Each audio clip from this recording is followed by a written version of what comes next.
करता। वळूया पुढल्या महत्त्वाच्या बातमीकडे। कोकणी मतदारांकडे भाजपचा आता विशेष लक्ष आहे।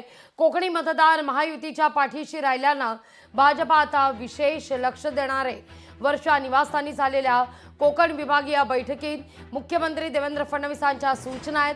कोकणाचा आलेख कायम ठेवण्याकरता जोमानं काम करा असे आता निर्देश देण्यात येत आहेत। कोकणातील आमदारांचे प्रश्न प्राधान्याने सोडवले जाणार आहेत। आमदारांनी कोकणातील जनतेचे प्रश्न सोडवण्याकडे लक्ष द्या असे देखील सांगण्यात येत आहे। कोकणात पक्ष संघटना वाढीकरता अधिक भर द्या अशा आता सूचना आहे। अधिक माहिती घेऊया आपले प्रतिनिधी चेतन ननावरे यांच्याकडून। चेतन, आता भाजपनं आपला फोकस कोकणाकडे वळवला असल्याचं पाहायला मिळत आहे। भाजप कोकणवासियांकरता विशेष मेहनत घेईल।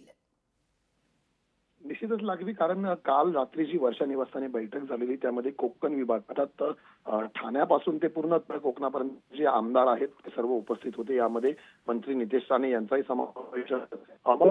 वसई विरार ज्या प्रकारे बहुजन विकास आघाडीची सर्व उद्ध्वस्त करत तीनही आमदार भाजपने निवडून आलेले होते। आता ती महापालिका सुद्धा ताब्यात घेण्याच्या तयारीत ज्या भाजपने केल्याचं पाहायला मिळते। अगदी रत्नागिरी असेल किंवा मालवण पर्यंत असेल, ज्या सर्व नगर परिषदा आहेत त्या सुद्धा आपल्याला सोडायच्या नाहीयेत। मग ज्या ठिकाणी सहयोगी पक्षाचे आमदार असतील तिथेही अधिकाधिक संख्येने आपले उमेदवार कशा प्रकारे निवडून आणता येतील आता स्थानिक स्वराज्य संस्थांच्या निवडणुकीमध्ये या प्रकारे उत्सवामध्ये सुद्धा मोठ्या संख्येने एसटी बसेस असतील किंवा रेल्वे गाड्या असतील त्या कोकण वासियांसाठी चाकरांसाठी भाजपकडून सोडल्या जातील।